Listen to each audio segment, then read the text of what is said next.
Okay, hello. Sorry, everyone, for the technical delay and starting a few minutes late here, but looks like we've got it all up and going. Other than we need to dismiss this meeting as being live streamed, got it button on the monitor here that my OCD cannot tolerate. Thank you. Roll call, please, Ebony. Chair Wilson, Here.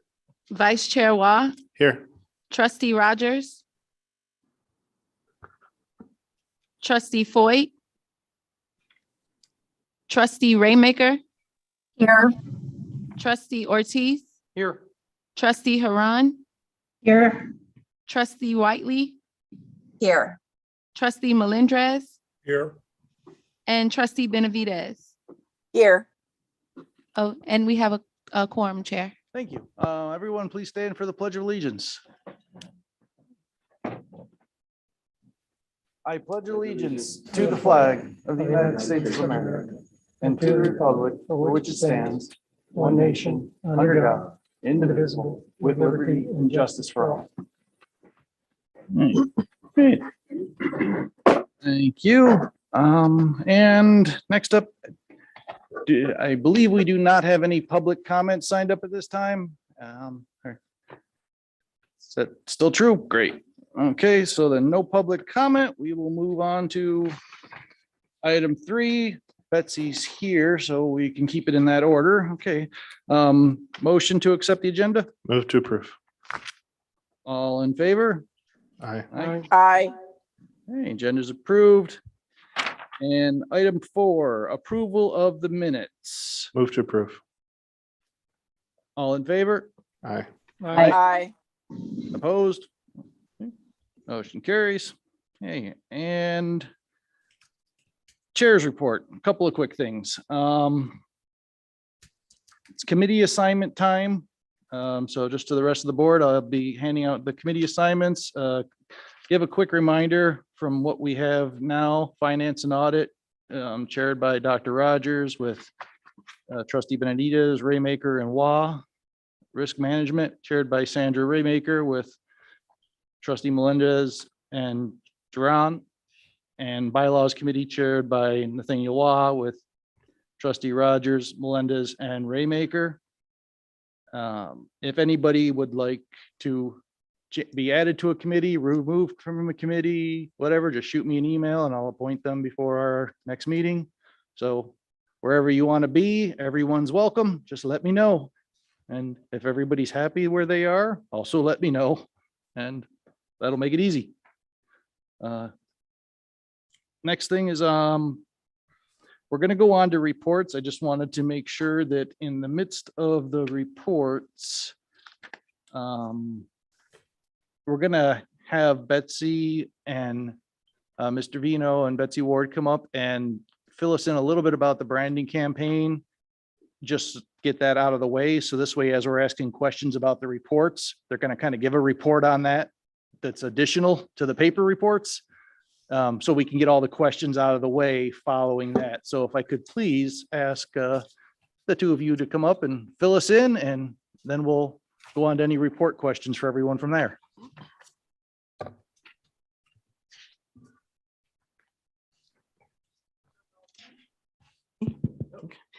Trustees, Council Welt, and Director Watson. For the record, my name is Betsy Ward, Branding and Marketing Director. And I'm here this evening with my colleague, General Services Director John Vino, to provide an update on the return of the Library District's branding campaign, which was put on hold during the pandemic. I would like to share a brief overview of the campaign's creative development arc, which began with a series of deep dive workshops, which included some 200 library district staff. Our goal was to understand their view of how libraries in general have evolved and to learn specifically what they wish people knew about our library system. Their feedback gave us invaluable insight and set us on a path to develop an inclusive campaign which would speak to the aspirations of our diverse customer base and all residents of Clark County. As we were considering our direction, I ran across this New York Times interview with Librarian of Congress, Carla Hayden, with the headline, Carla Hayden thinks libraries are the key to freedom. And in it, she quotes Frederick Douglass, who said, "Once you learn to read, you will be forever free." The idea of libraries representing the pursuit of knowledge as the ultimate freedom was the inspiration behind the Free to Be campaign. We have also updated our logo with 3 specific changes from the original version, representing a more open and welcoming image. Our mark represents a joyful person who is free to explore their interests with the help of our libraries. We have simplified the Free to Be font from the original script format to a more readable, plain text. We have also updated how we represent the library district's name with a less governmental looking font. And we simplified the reference to Las Vegas, Clark County by moving it underneath the words, the library district. To support this change, our new URL will become thelibrarydistrict.org. The 7 words that go with Free to Be are designed to represent the various experiences that the library provides our customers: curious, connected, captivated, fearless, inspired, a trailblazer, and of course, free to be yourself. Before we committed to the Free to Be concept, we first worked with our Spanish language expert, Maria Marench, to make sure that the intent of the campaign translated well into Spanish. Maria selected the interpretation "libremente," which means freely. We also tested this concept with both bilingual and Spanish language households and received very positive feedback. The Branding and Marketing Department has begun to redesign all of the library district's materials, which includes posters, flyers, business cards, letterhead, brochures, PowerPoint presentations, report covers, and of course, our digital footprint on the website and social media. But the most high-profile interpretation of the Free to Be message will be new eye-catching interior and exterior brand signage for all of our buildings. It is critically important that we use signage to create a visual connection between our 25 library branches, establishing that each one is part of the Las Vegas Clark County Library District. Currently, there is no visual thread that connects our libraries in the public's mind. And in many cases, our libraries are difficult for the public to find. In fact, during our focus group testing for the Free to Be campaign, we learned that some participants were not aware, excuse me, that they had a library in their neighborhood. The most efficient and cost-effective way to establish this public awareness is to create dramatic and colorful brand signage for the interiors and exteriors of our buildings. These structures are great canvases, just waiting to help us communicate the vast community, cultural, and learning experiences that await the public through our doors. And so with that, I'd like to turn the microphone over to General Services Director John Vino to talk about our Free to Be building signage project. Good evening, everyone. For the record, John Vino, General Services Director. Some of you might remember that back in 2019, 2020, BAM, working with General Services, hired Simpson Coulter Studios to develop a signage package as part of the implementation of the branding campaign. At the time, we did extensive site visits, walkthroughs, we interviewed, were conducted to help the team understand and develop a program that captured the spirit of the community, the diversity of our customers, and was unique tone of interactions at each location. With that wealth of information, the team gathered a comprehensive signage package, which was developed. The signage package featured the brand's bold colors and vibrant, diverse faces with messages of opportunity and exploration. Here you see some exterior banners that would be used at some of our branches, and a key component of the implementation of the brand through exterior signage would be ready, visible, dramatic, and inviting. Okay. These are examples of exterior signage that are planned for some of the larger urban branches, which help address challenges with branch recognition and invite customers into our buildings. Some of us are, we've talked a little bit about sometimes you can't, the inability to find some of our branch locations from different directions. Material choices for each piece was optimized for both interior and exterior use while prioritizing durability, longevity, and maintenance. Part of our program will be to utilize our parking light poles with banners throughout the district.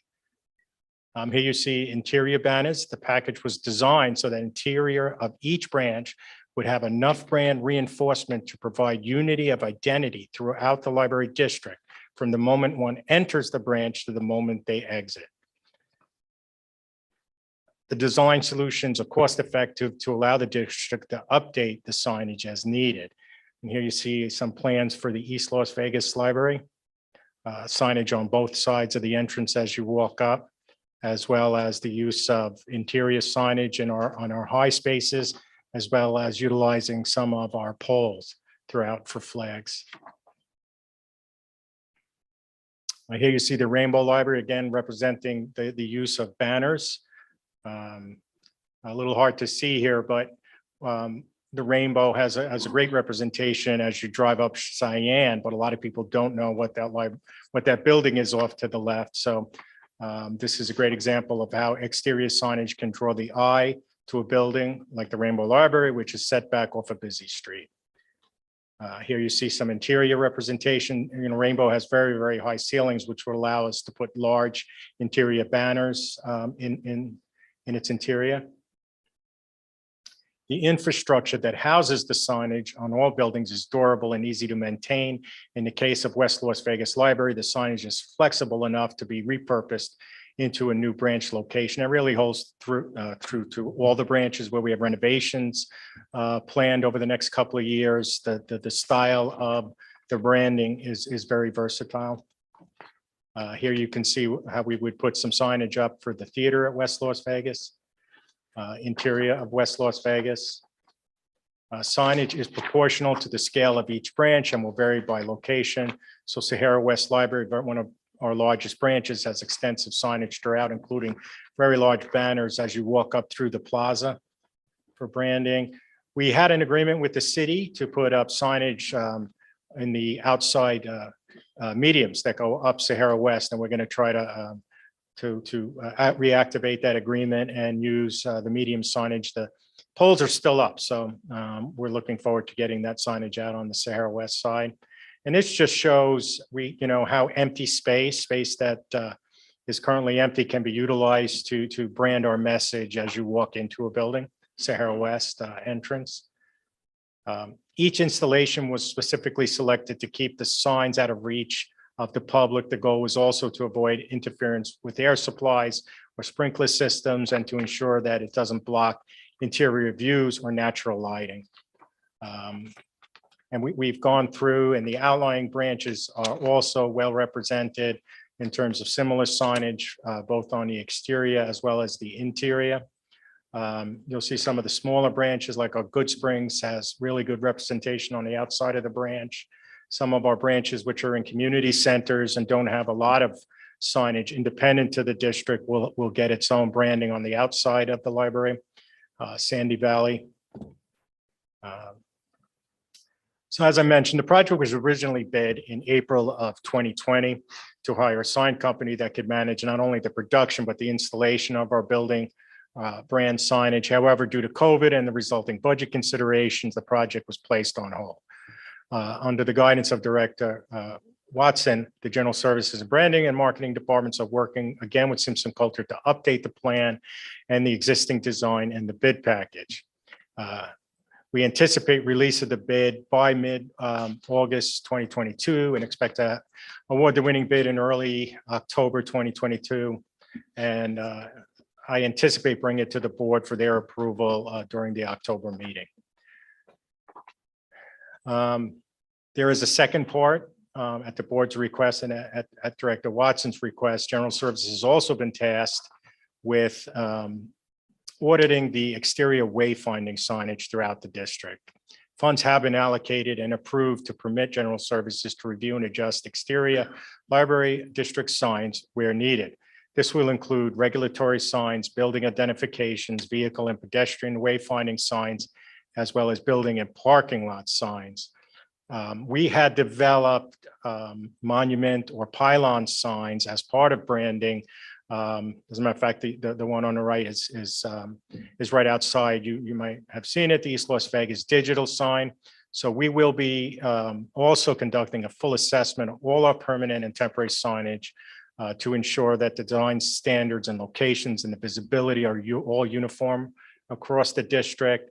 Part of the program, we'll be looking at if we need to remove or modify landscaping as needed to increase visibility of our wayfinding signs. We're going to look specifically, see what we can do to install possible new signage or modify our monument signs at Centennial Hills and West Charleston Library as just a start. And there, as you see, this is an example. One of the issues we run into as we move forward with this, the pylon signs, is a lot of our libraries are unfortunately in residential communities, and variances would become an issue if we do just digital signs. There are some where we know we can move forward with digital signs, possibly West Charleston.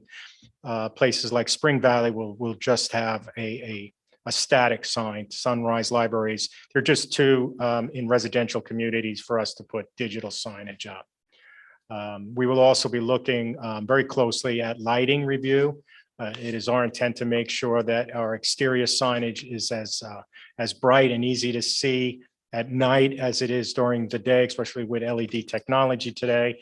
We're going to be looking to make those changes, as well as we're doing a full assessment of the city and county wayfinding signs. We're looking and tagging and marking down every one of our library signs that has been provided, and we'll be looking at which ones are missing, which ones need to be replaced, and are they in the appropriate place, you know, in all four compass points, so that we have our proper wayfinding for these type of signs, and that's part of our package that we'll be working on this year.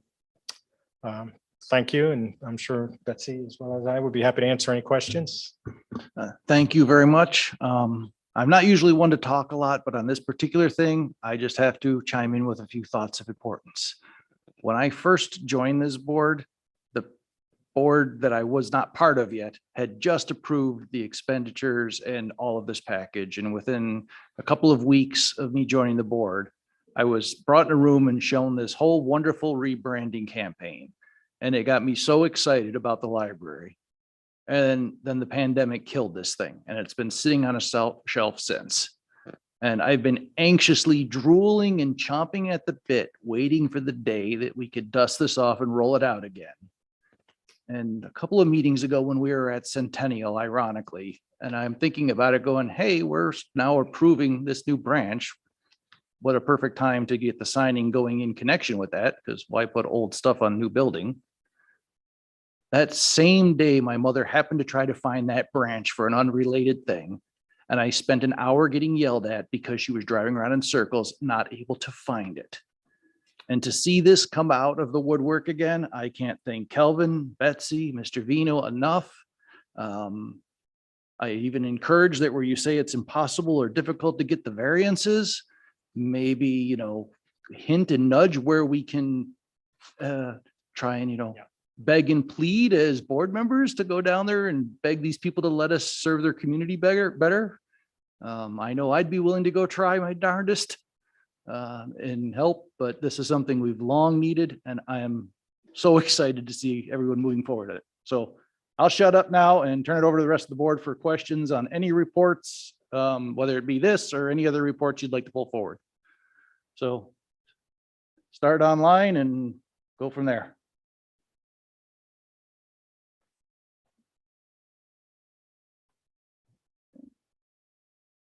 I don't hear anyone. I don't see anyone unmuting themselves. Brian? Jose? Yeah, Jose, yeah, no, I fully support us bringing this back, and resources and all those things are in place, that we reenact this and get it going again.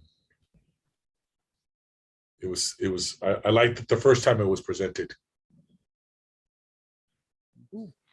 Anybody else have any reports they'd like to pull up? Questions? Trustee Ortiz? Mr. Chairman, through you, I do have a question.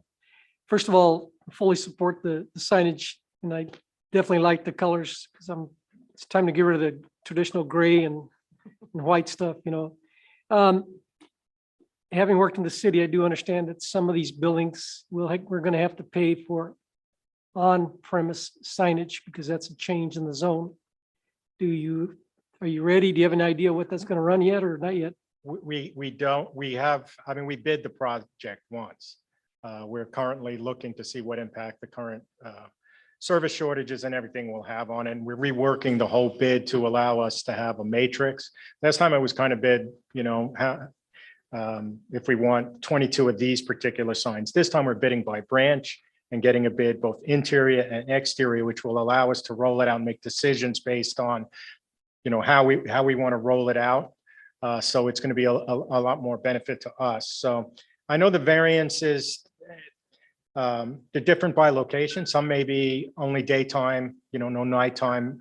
Like this building, we have variances and restrictions on how fast the image can change, how long the image can be up there. So we'll work through that, you know, in terms of, I kind of chose those two because West Charleston, I believe, doesn't need a variance. So we could go right ahead, and that is one of the locations this year that we're going to do a full refresh on. So kind of fits in with that location and Centennial Hills because people seem to be having trouble finding it. So I thought it would be, you know, And a next good time I'm giving location. mom your phone number. Yeah, and there is one location we could put it in, but it's not really central to the location without a variance. So to put it right on the corner where we want it, I think we will try to pursue a variance and get the digital in there as well. So as a follow-up, I guess maybe more fine tune that. In your bid request, was there money there? Because the sign company are the ones that are actually going to do go to the city. Yes, we're well budgeted. But Thanks did you ask the, Floresto. yeah, you did ask the sign companies to put the price in the bid? We're not asking them. We're working directly with the architect has that to go to. So the architect's going to go to the Yes. city. Okay, satisfies me. Thank you. Thank you. Any other board members have a question? Sandra or Trustee Raymaker, did you have a question? Oh, you're muted. Hold on. We got to unmute you. There you go. There we go. So I just want to say I'm just really excited about this marketing, and it has been a long time in coming. So thank you for all your hard work on it, and I'm excited to see us move forward. Great. Thank you, Trustee Raymaker. Mr. Chair. Yes. So I won't keep kicking the branding thing. I'm looking forward to it. Looking forward to the swag. I love a swag bag as much as anybody. I did want to just comment on the community engagement and just give a kudos. I'm looking at these adult attendance numbers, 195% increase for Centennial Hills for adult attendance, 105% for Enterprise, 125% for Rainbow. And so just seeing, and that's compared pre-pandemic. So just seeing the folks who are coming back, I'm excited to see that. And then of course, thank you, Matt, for your work. I know I threw a cactus in your pudding not too long ago, but I appreciate your professionalism and your hard work in helping resolve that. So just thank you for that. And that's all I have, Mr. Chair. Mr. Chair, I do have somebody else to call up. Yes. We're done with the, Yes. Thank you, both of you. Thank you. Mr. Cabayas, if you'd step up, please. Who's winning the All-Star game? I'm just kidding. Good evening, Florissa Cabayas, CFO. Thank you. Mr. Cabayas, Mr. Chairman, through you, I'd like to see detailed in the next meeting, whether it's in August or September, a detailed register, or I'm not even sure what the term is, on item number 110, administrative executive expenses for the year. Okay. Just like a register of The detail of expenditures, yes, we can provide that list. just for that item. Just for that item. Okay, Yeah. that's something we'll report to the executive director. Okay, thank you. I'm not looking for anything. I'm just, once a year, I review one area. All right. Thank you. Okay, thank you. Is that it, Trustee Ortiz? That's it. Great, thank you. Then, on that note, I will I don't see any other hands up. Okay, then I will accept the reports. And having no unfinished business, we will jump on to new business. Let's see here. Discussion and possible board action to declare fines and fees of approximately $1,467,000 and change that are 5 years old, dating from the year 2017 as uncollectible and purged from the district records. All right, again, for the record, Flores Tocabayas, CFO. The district has been working with Unique Management Services for the last 22 years to collect delinquent fines and fees. Over that time, the district has recovered $12.8 million in materials and $7.9 million in fines and fees. In 2004, the board authorized staff to purge approximately $700,000 in fines and fees that were 5 years old. And at that time, staff recommended that each year, delinquent fines and fees that are 5 years old be reported to the board and deemed uncollectible. Collection agencies recommend writing off debts older than 5 years old because they are not likely to be recoverable.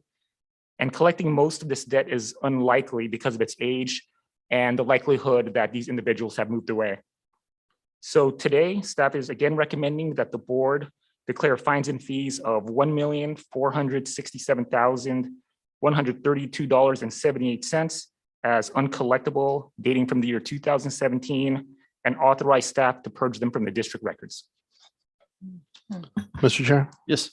I move to declare fines and fees of approximately $1,467,132.78 as uncollectible, dating from the year 2017, and authorize staff to purge from district records. Any discussion on the motion? Mr. Chairman, just a quick question. Absolutely. Does this include equipment like Wi-Fi hotspots that weren't returned, or is it just books? It would include that type of materials, but they were likely not in the collection at that time in 2017. Thank you very much. Any other discussion on the motion? Okay, seeing none, all in favor? Aye. Aye. Any opposed? Okay, motion carries. All right, thank you. Item 8B2, discussion and possible board action of the library district's conference room auditorium facility rental policy, paragraph number 10, and performing arts center rental policy, paragraph number 12. Mr. McNally. Chair Wilson, Board of Trustees, Director Watson, and Council Welt, good evening. For the record, Matt McNally, Community Engagement Director. And joining me additionally on the line tonight, I believe is our attorney, Mr. Scott Abbott. The library district operates 18 rooms for public use under the conference room auditorium facility rental policy. The library district also operates 6 performing arts centers under the performing arts center rental policy. And both policies were originally adopted by the Board of Trustees on March 10th, 1994. They were last updated on September 13th of 2012. Language found in paragraph number 10 of the conference room auditorium facility rental policy and paragraph number 12 of the performing arts center rental policy reads as follows. Must not use the LVCCLD name or any of the names of the individual facilities in any way other than to specify the location of the activity. It is understood that the ideas and opinions expressed or presented by groups or individuals using the library facilities may not be those of LVCCLD. Director Watson directed staff to perform a policy review and engage legal counsel if necessary to strengthen both policies with regards to the language. Legal counsel provided a recommendation to amend language in both policies to read as follows. Any individual or group using LVCCLD facilities is expressly prohibited from using the LVCCLD name or the names of the individual facilities in any way other than to specify the location of the activity. New paragraph. The views expressed and other information presented by a user individual or group in connection with the rental or partnership use of a LVCCLD facility are solely those of the user individual/group. LVCCLD's decision to rent a facility to a particular individual or group or to partner with an individual or group for the presentation of a program shall not constitute an endorsement, recommendation, or approval of the user's views, opinions, products, or services. LVCCLD specifically disclaims any liability or legal responsibility for the content of a facility user's activity, including but not limited to its accuracy, bias, completeness, or usefulness. Should this new language be adopted, staff will alter the posted policy Additionally, staff will notify all existing rental users and engaged partners scheduled to provide programs and implement an updated Performing Arts Center contract for all future use by July 31st of 2022. With that, if there's any operational questions, I would be happy to address those at this time. And for any legal questions, I'll refer you to Mr. Scott Abbott. Oh, one legal question I have. For people who have already signed a rental agreement with us under the current policy, do we get into any trouble by notifying them that, hey, we changed it after they've already entered into the agreement? I can't hear you, Jerry. Council Welt, I You're- believe that you're You're muted. muted, so.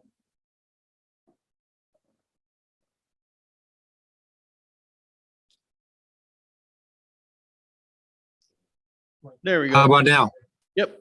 we got it. Okay, sorry about that. Yeah, no, I don't think so. I think this clarifies under what basis they're using our facilities, and they have not yet had use of the facility. I think we're all right. We may have to deal with that on a one-to-one basis, but the original paragraph contains the intent anyway. This is just fleshing it out. Okay, that was my only concern.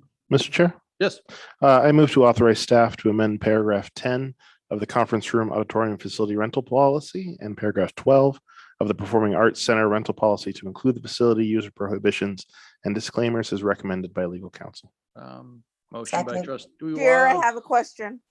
Discussion on the motion, trustee Benavides, I believe. Yes. Quick question. So I know, when you turn on the TV and it's a paid ad, it'll say like the disclaimer, right? Are we asking them to put, even in small print, put the disclaimer maybe on a flyer on their website? Is that something that we can and are able to ask them to do? Trustee Benavides, to answer your question, when individuals sign a Performing Arts Center contract, there is language that we will be modifying within that contract that will refer them back to all of the policies, not just the facility rental policy, but also our library rules of conduct and our unattended children policy are some of the main ones that often impact these individuals. So I've already started working with Council Welt to be able to highlight those. And the same is true for individuals when they check out our room rentals online. Our policies are actually shown on the website and they read those before they even begin to engage in renting the conference room. Matt, I Thank think you. what she's after is for something that goes to the public. And that is something we can take a look at, either posting it on the door as they come in, or, if they are using advertising, we can discuss that. I don't think we've discussed it as to the public reading it. If I might jump in as Chair Wilson again, I actually see what trustee Benavides is suggesting, and I kind of like her suggestion personally. I'm thinking like a political ads on TV, this advertisement is not endorsed by any specific candidate or candidates committee.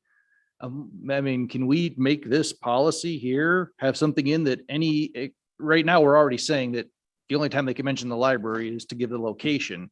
Can we mandate on there that they just put in a tiny little fine print disclosure that says, this is not a program affiliated with or endorsed by the library district? Sure, I'd Well, be we happy have to speak to- to, I'm sorry. Sorry, Councilor. Matt. Yes, but we're gonna have to discuss that because not everybody advertises. And we'd have to figure out how to get that notice to the public.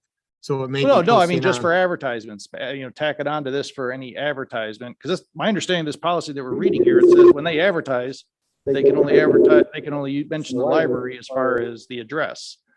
Since this is the advertising policy that within the bigger rental, this is the advertising portion of that policy dictating what they're allowed to put in their advertisement. We're already about to amend that right now. Can't we amend right now on the fly, the motion to just say, hey, the advertisement must state something of this nature, or do we need to do that in a future revision? I'd like to take a look at it.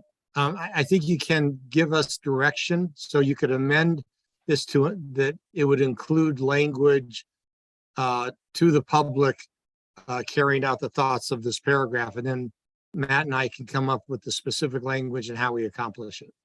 Trustee Benavides, is that, am I summing you up correctly? Or am I on your wavelength?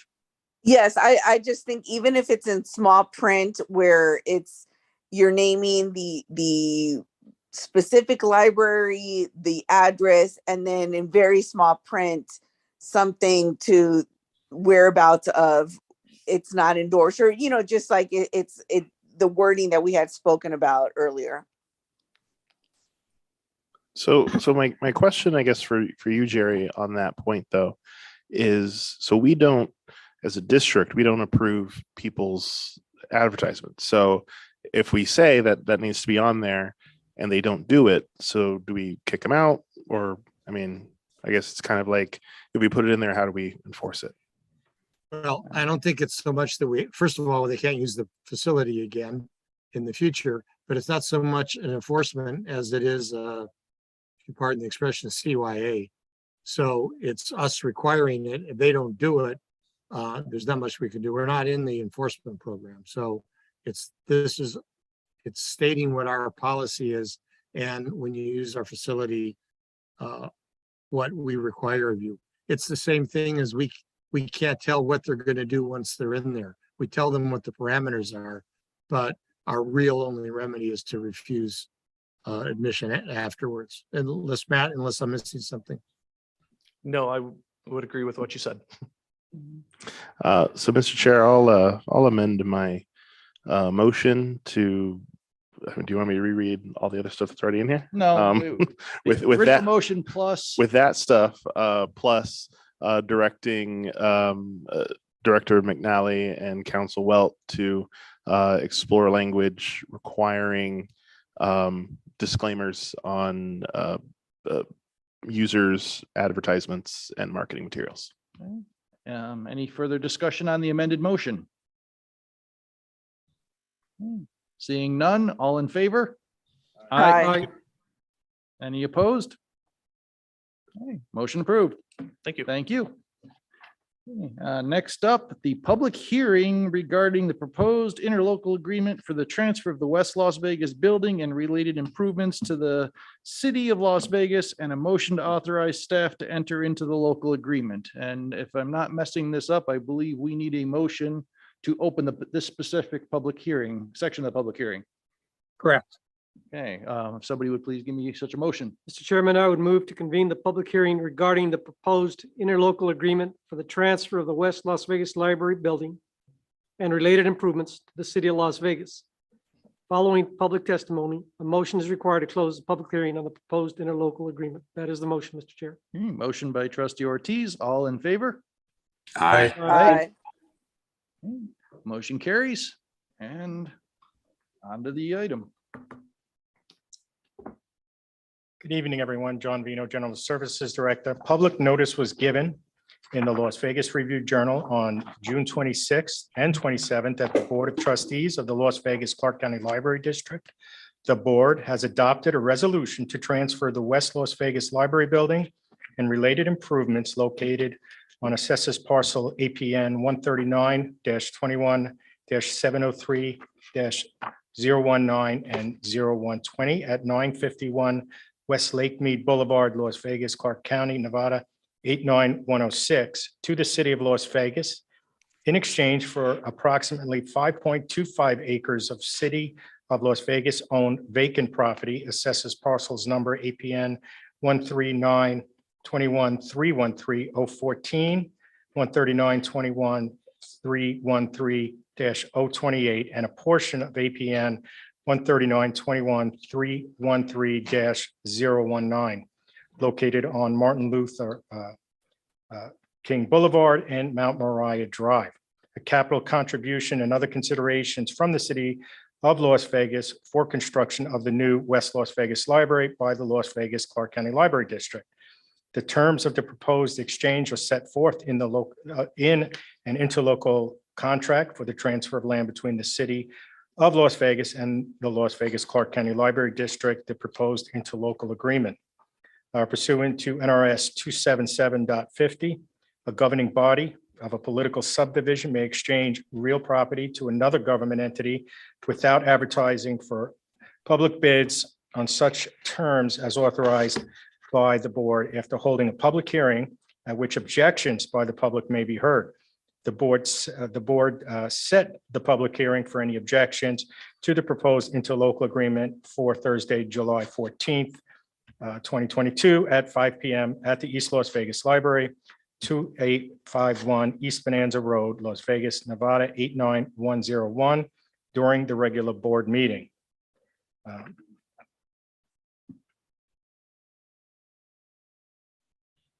That's all I got. Okay. All right. You know what? It's a lot of legal words and it's hard to even just like that. I don't know how you get. I have a without second it. motion, but I think we have to go. Yes, through but before we go the, to the second motion, I think we first have to see, do we have any public comment discussion since this is a hearing on this specific item? No, we do not. Okay, thank you very much. Mr. Chair, I Do we move have to any close questions? the public hearing.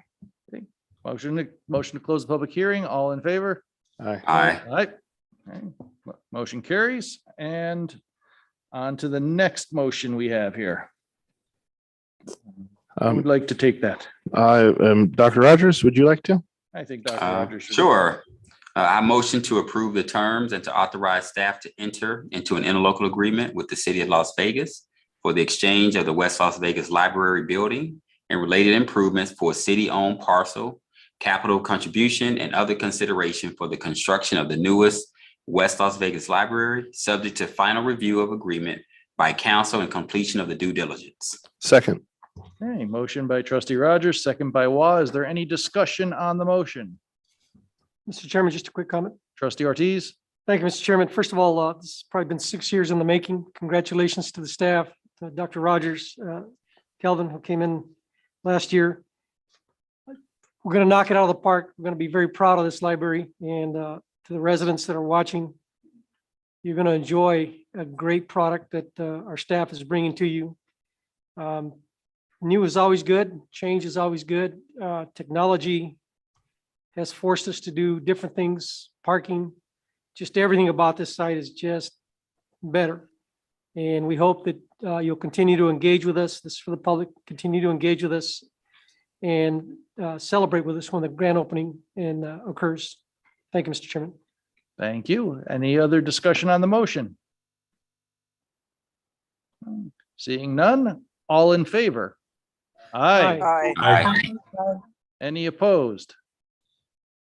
No. Mr. Vino, thank you all very much. nice job getting it done. Yes. Great job, John Thank you. Thank you. Yeah, and and team. on that note, some announcements. The regular August board meeting will be canceled. As of right now, we have nothing planned that will need attention in August. So as of right now, let's assume that that meeting is canceled. If for some reason something changes, we will put out public notice well in advance, but let's just assume August is canceled. Aside from that, we'll have a ribbon cutting ceremony at Employing Nevada Youth Hub at the West Charleston Library on August 4th at 10:30 a.m. And our back to regular schedule September board meeting will be held Thursday, September 8th at 5 p.m. at West Las Vegas Library. No, it was me. Disregard. Sorry. Okay. And the October board meeting will be held Thursday, October 13th at 5 p.m. at SAHARA West Library. On that note, do we have any final public comment? No, we do not. And I want to put for the record that trustee Rogers joined the meeting. Thank you. Chair, just a quick comment. Yes, trustee Ortiz. I wanted to thank Director Watson and the board. I was one of the individuals that went to the American Library Association conference. I was only there 2.5 days, but they did a great job. The conference is always good. The only thing is he asked for my COVID-19 card, which I didn't have. Luckily, it was on a computer somewhere on somebody's website. But the classes were very, very good, relevant, and large crowd. So thank you again, Director Watson. I really benefited later on. I need to know what classes I attended. They were all very, very good. Thank you very much, Mr. Chair. And this is trustee Jose Melendez. Can I jump in on that too? Absolutely, trustee Ortiz. So- Melendez, sorry. Yeah, no, so I just want to say again, thank you to Calvin and the staff for making that possible.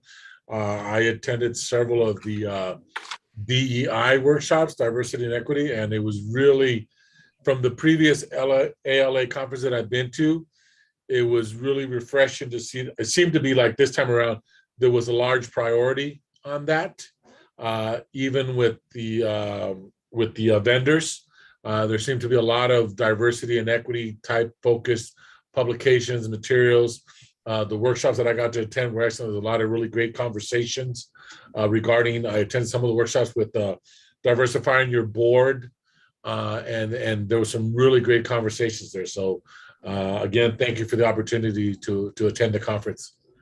And Calvin Mr. Chair, since we're giving conference updates, I'll thank Director Watson. I got to meet Dr. Hayden, the Library of Congress, which was super exciting. Got to hear Tiffany Haddish speak about her new book, which is also exciting. I had to miss Kelvin's presentation to see Tiffany Haddish, but choices were made there. And then I got to meet some of our vendors who were there, and I got to see and experience some of the brand new technology and tools that are going to be coming to the district. And I am beyond excited by what I saw and can't wait for everyone else to experience it. So thank you, Mr. Chair. And thank you. And thank you to all the trustees who were able to attend in person, because that what brings back the good info for us. Next year, I will be there with you. Chicago. Okay. And on that note, being no other comments, no other announcements, this meeting is adjourned. Thank you, everyone. Thank you. Bye, everybody.